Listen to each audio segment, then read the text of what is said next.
Hello guys, welcome once again to Economicstaan.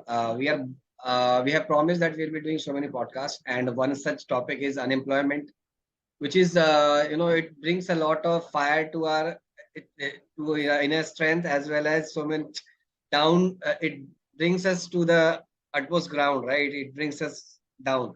So yes, we when we talk about unemployment, we talk about so many different aspects to it. There are so much disparities when we see to it in the Indian context. So for the topic, what we have today is this one only, that the disparities in the unemployment rates prevalent in India. So we'll be covering it up from different aspects. We'll be covering up from the sector-wise disparities and also the state-wise disparities. And you'll be also get to know the reasons of unemployment in India as well as the impacts. You know that it's something is incomplete if we don't cover up the reasons as well as the impacts what it will have. So uh, you'll get to know that what is unemployment in brief, and what unemployment will bring to the nation, and what it is already what wonders it is already doing in the nation. And also we'll also cover up some of the popular policies which are already in place to tackle unemployment, as well as the the after effects if these were not in place, right? Right, from the beginning of post-independence era, we are facing this wrath of unemployment, right? And being a agriculture-dominated nation, we have some unemployment, types which is already sector-specific. So we'll also cover up those things. So I would like to introduce you to the to my co-speaker Nilambari Kakarapati. Welcome to the podcast, and we'll try to make sure that everyone gets aware of all those things and is a it makes note of the things, and we do justice to their time, right? So Nilamri, without wasting much of the time, I guess you should also give a brief about what you think about unemployment and what exactly comes to your mind when you hear this word unemployment for the first instance. Hi Ryansh, great to be doing the session again. So, starting right off with the topic, we know unemployment, as generally described, is a situation where a person is willing to work at the existing wage rates and might, or in some cases, might not have the skills, but then they are more willing to work in and be a part of the labor force, but are not getting work for some reason. It can be due to lack of jobs, or it can be them not being able to be a perfect fit for the job, etc. So, in Indian context, we have seen that since the very formulation of the 5-year plans, tackling unemployment has been something that is mentioned through all of the plans. It's a goal that the country wants to achieve every year, every in every election. It becomes one of the motives of the campaign that yes, you will be provided with so many jobs. And I think the same we have sort of covered it in the last session about budget also, that what sort of employment plans does the government give us. So, starting off with the reasons, I think they can be broadly categorized into state specific and sector specific reasons. But again, they can be something which are much more than that if we narrow down. Taking the example of the very, the core building up of skills from education itself, we see that there happens to be a lot of gap between what's being taught in educational institutions in colleges, universities, and what is much of it expected in the job market. Much of the time, either they are not updated in many of the streams. Like maybe I think for all these STEM category of courses, the pure science courses or the engineering courses, etc., we see that their courses some sort of align with what's being expected in the job market, but then also when we come to courses like arts, there's a lot of gap that exists between what's being taught in classroom and what the job market expects you to do. So I think education is something that is one of the important reasons of why people are not being able to find themselves in positions where they can be employable. And other than that can be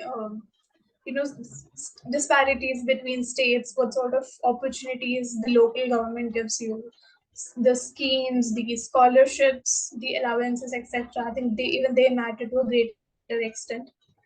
And the people's income status, them being from a certain socio-economic background, also plays a very important role when we talk about unemployment. Because if we move on to the rural side of it, many of them follow the passion, or I mean, not passion as such, the occupation that their parents have. So it moves on from generations, like farming, for example, or weaving or pottery. So all these things are something that go on following for generation, and once people get comfortable in this, they wouldn't want to even pursue education and move out of their economic space and onto a much higher economic ladder. So I think these on the core, according to me, are some of the reasons that can create unemployment in the very first place. And now I'd like to hear from you. What do you think are few of the other reasons? Uh, okay, Nami, just adding on to your points, like what I believe is one thing which I'll take from your point also that the resistance to change. Like this is something which is a very I can call it as a kira in our society that yes, if something is fixed for me, then I'll do that only. I won't change. And this is one of the reasons why we are suffering from this disease called unemployment in India, right? When we walk on the streets, we can easily figure out that there are so many different types of jobs available on the streets. But due to the mindset what we have in our minds, that the pre-perceived notions of it, that yes, this job might not be a respectable job in the society, and this job might not give me that status that I'll get from other jobs, is also one of those reasons for unemployment, which I'll term it as you know the reason of belongingness. Due to the feeling of belongingness, people are unable to take up some jobs. So another reason what I'll put forward is that the eagerness to join things, the learn things while earning less, right? People are unable to take up those things which in which they are being paid less. As you know, it's a very bad feeling to have a figure in your mind that yes, I'll earn this much figure only, right? When I have graduated, I'll earn this much figure. When I post graduate, I'll earn this much figure, right? So, and also given the fact that for the jobs, if you when you go through the requirements of the different level of jobs in the government sector as well, you'll figure out that they are clearly putting up a very fine line between the differences for the requirements. But still, people from the higher skilled job, like higher skilled education, they are applying for those posts, right? Which is somehow creating a barrier for those who have not studied till that far, or who can't study till that far because of the lack of funds or some other resources, right? So that is also one of the reasons why is unemployment prevalent area, right? And bringing this thing to the notice, the kida of taking up the government jobs, right? The government is trying its best to tackle this issue by it is also somewhere for the benefits of the government that they will reduce the government spending and all those things. But yes, it is also the government's ideologies to make a shift in the youths to move towards the private sector as well, with the same passion and zeal as compared to the public sector, right? They are doing it by removing the pensions and all those things, that it is also similar to the private jobs. We're not getting nothing more than that. What you are getting in the private job, it's the same in the public sector, right?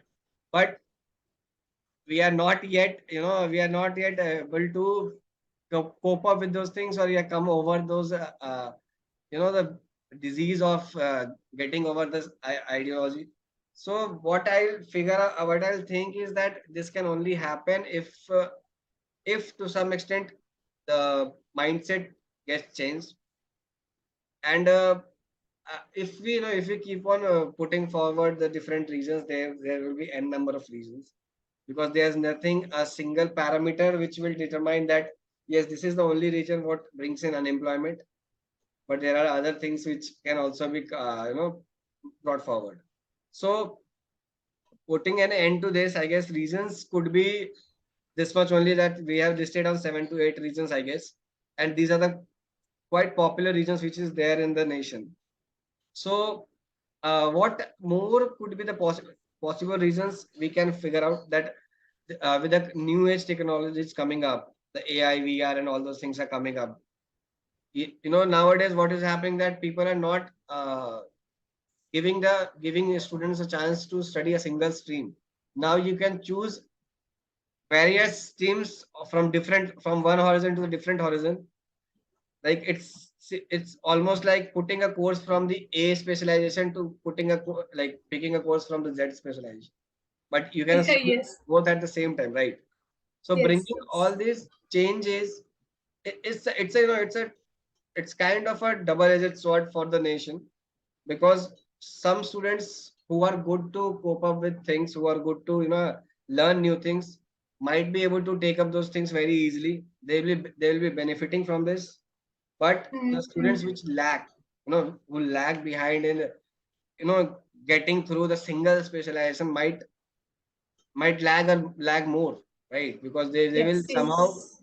fail to cope up with those rigorous routines and all those things, because somehow nowadays it has been introduced as in a way that you can do either of those things. You can either choose one or you can choose both, right? But going forward, this should be the case that people will be forced to take up two specializations, which could bring in so much negatives for the nation and might also increase unemployment rates. Because if you are not you know n- getting that sort of knowledge, if you are not getting that understanding that stuff, then you're not unemployable, right? So what is your take on the future possible reasons of unemployment? See, one thing is definitely, as you said, the country heading towards more technological progress. We should not really forget that India is a labor intensive country and labor is accessible and cheaply available. So it makes much more sense for us if we happen to take up production techniques that consume much of labor than as compared to capital. And that is why I think agriculture still remains as one of the most huge employer of labor, especially in the rural sector. And yeah, coming to the skills, as you said, all these double specialization courses, they do look like as if they're opening up opportunities for you. Like, you can enter two job markets now. But I think it's again completely on the individual how better the student is able to grasp both of the perspectives and think in both the ways. And if they fail to connect or if fail to link one subject into the other one and the sort of create an interlinkage, then they would be good for none of the markets, because they wouldn't have be having that specialization in any one subject compared to the courses which are streamlined into one particular thing. So I think it's good that from a student's perspective they gain so much of knowledge into what other sort of occupations or professions exist. But again, it's also better to narrow down after a certain limit. So I think that would be my take on regarding the courses. And also, I would like to reflect back on one of the things that you mentioned, that the stubbornness of people to to skip to another job or to leave their ancestral occupation and go on. I think there have been cases where people chose to migrate from rural to urban areas in search of employment, and we have seen it the most during the COVID times when there was so much of reverse migration. Until then, I think none of us really would have expected that so many people, so many migrants are employed in urban areas and the informal sector. In fact, So, just adding on to your point, in fact, so many people were not aware of the fact that this much population is away from their hometowns to seek exactly. jobs. Yeah. So I think these are the people, though, who come in search of employment are the most vulnerable, because they know they would come with so much of hope. So it's not easier for them to relocate back to their hometown. Like there would be cost of mobility too, there would be cost of transportation, and then setting up a new livelihood altogether.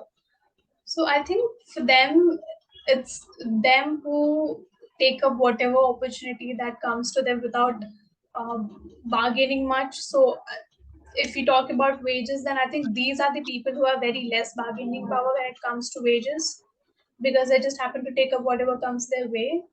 And also the occupations in the rural areas, they require a different set of skills.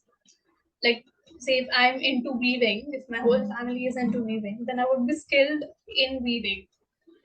But if I happen to go to a town or a city, then maybe service sector is more prevalent there than manufacturing sector. So I cannot be just employed right there because I'm willing to take up whatever wages they pay me. I need to know the skills, but the skills I have would be of weaving. Maybe I wouldn't have skills that the firm requires. So this also sort of creates some sort of gap uh, in migrants who come in search of employment. So I think that is also how we can see that they have left their jobs, and that has costed them more because now they're not able to find new sources of employment, and they remain unemployed for a while. And worst case scenario, if they are the only sole breadwinner of their family. Right. These things also brings in a lot of anger in our minds, but yes, we can't do much because there are so many sections of society which are, so much stubborn on their point. They are not able to move away from their thought processes, which is very difficult for anyone, not only the government, but for also the sole earner who might be of the forward thinking policy, but he or she is unable to move away from the existing mindsets just because of the elder members of them, right? So yes, moving forward, we can also bring in this also brings us to the next topic, which is the state-wise disparity. Like when we talk about mindset, it also varies from the regions to region, but since we are talking about a nation, we'll take it as a state-wise perspective, like how it is different, how the disparities are prevalent in the different states. When we talk about different states, it's like we have huge margins in terms of unemployment rates. If say for example, if Haryana is having 29% unemployment rates, some state like Chhattisgarh might be having 0.3, 0.5 unemployment rate, right? So That's huge. it's humongous. We are not even, it is hard to digest also that in a nation like India, which is so diverse, yet Exactly, we integrate and we unite from our values and from our different sets of activities. But despite of all this integration and unity in the nation, we are unable to get, it's very difficult when we compare about every index, each and every index. It's the disparity is quite revealing. It reveals the true facts, which is very difficult for anyone to digest, and it's to tackle as well. Some states might be able to tackle issue in their way, which is reflected in the data. Some states might be stubborn on their aspect that yes, we are doing what we were used to, like with what we used to do, and we are not moving away from it. We'll keep on doing what we'll do, right? And some states might be of the fact that yes, we can do new things, but we also have to keep in mind the existing things. What is coming in, like what has been running since several years, right?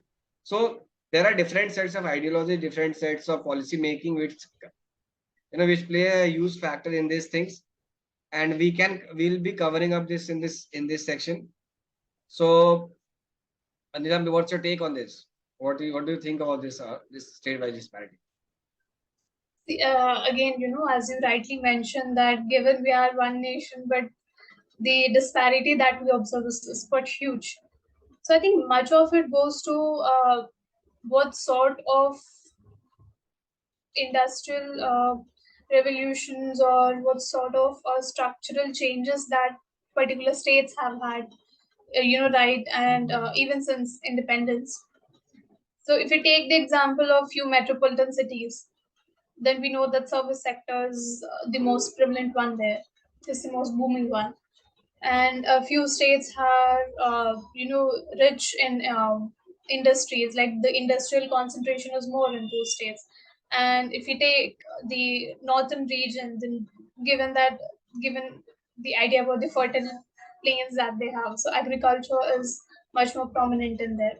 So I think this sort of adds to the state's GDP on like the sectoral composition of that particular state is also something which would tell us a lot about what sort of employment or unemployment the state would be facing.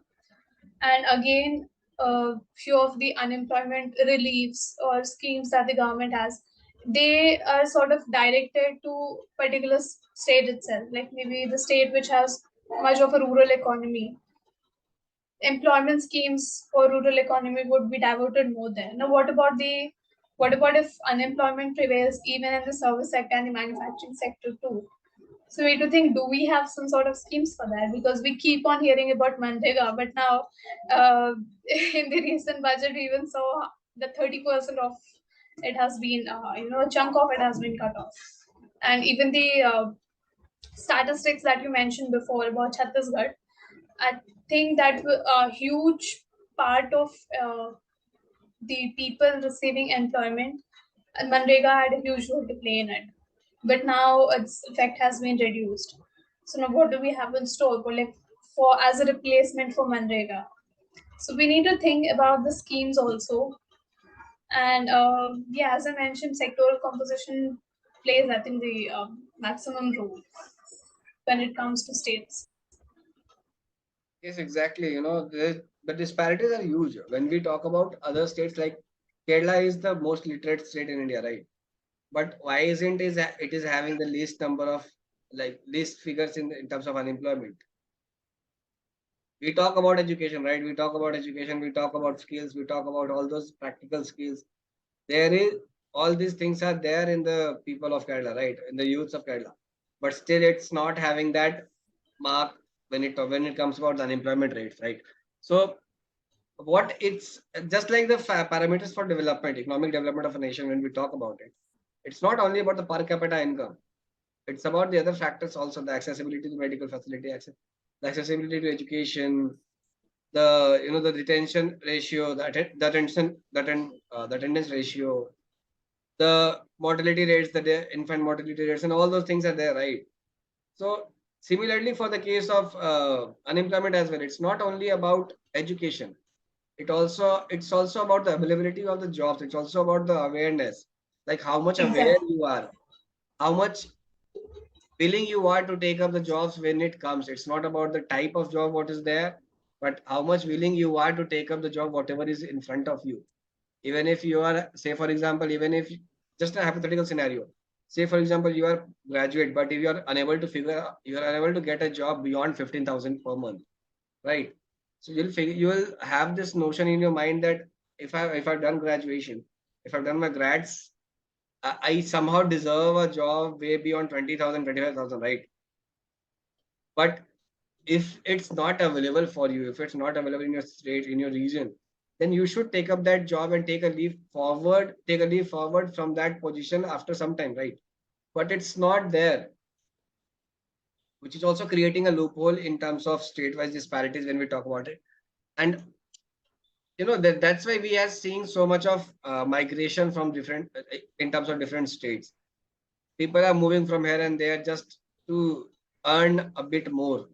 It's not that they are earning, the gap in terms of earning is huge, but they're just for those additional 1 or 2 bits, they are moving places, which can also be considered by different state governments that if we are somehow, if by any means we are able to chalk out those gaps, fill out those gaps, then yes, they can stop that migration. They can preserve their population in their own state and figure out what to do, what to move forward with, right? So, keeping thing in mind, Lamri, I guess we can call it a pause for now in terms of statewide disparities. We'll take it forward from statewide disparities only. We'll continue it from there.